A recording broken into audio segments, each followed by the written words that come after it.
इस सबके बीच में एक बड़ा अपडेट सुप्रीम कोर्ट की तरफ से। सुप्रीम कोर्ट ने कह दिया है कि कल का अंतरिम आदेश जारी रहेगा, यानी कि यथास्थिति बरकरार रहेगी।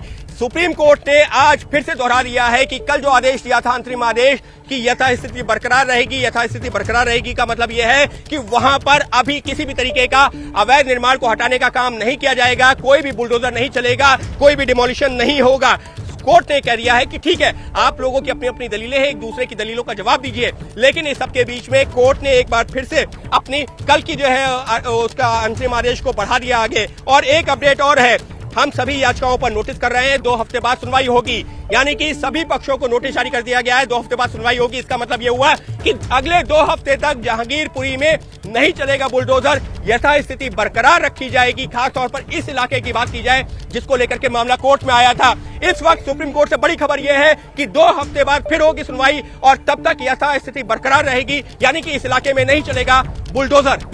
इस वक्त की बड़ी खबर और ब्रेकिंग न्यूज सबसे पहले एबीपी न्यूज पर अंकित गुप्ता साझा कर रहे हैं कि फिलहाल कल तक का अंतरिम आदेश जारी रहेगा, यानी कि यथास्थिति जहांगीरपुरी में बरकरार रखी जाएगी और 2 हफ्ते बाद अब अगली सुनवाई होगी इस मामले में। तो कम से कम 2 हफ्ते तक यथास्थिति बरकरार रहेगी। बुलडोजर पर ब्रेक लगा दिया है सुप्रीम कोर्ट ने और ये ब्रेक जारी रहेगा कम से कम 2 हफ्ते।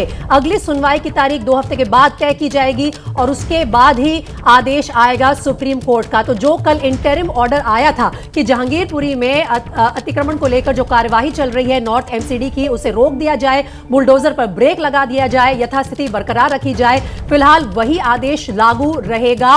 और एक तरह से अंकित, याचिकाकर्ता की तरफ से भी ये एक बड़ी राहत की खबर है, क्योंकि 2 हफ्ते बाद ईद भी हो जाएगी और जो रमजान के महीने को एक कारण बताया जा रहा था कहीं ना कहीं वो भी ठंडा हो जाएगा। निपुण सहगल जो कोर्ट रूम में मौजूद थे, ये सवाल मैं उनसे ले लेती हूं। निपुण, जो ये आदेश आया है पहले इसकी पूरी जानकारी दीजिए।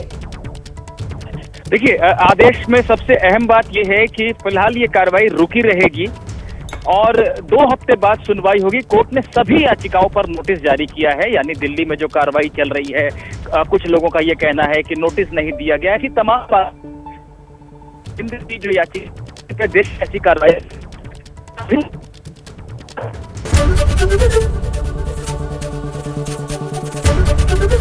एबीपी न्यूज आपको रखे आगे।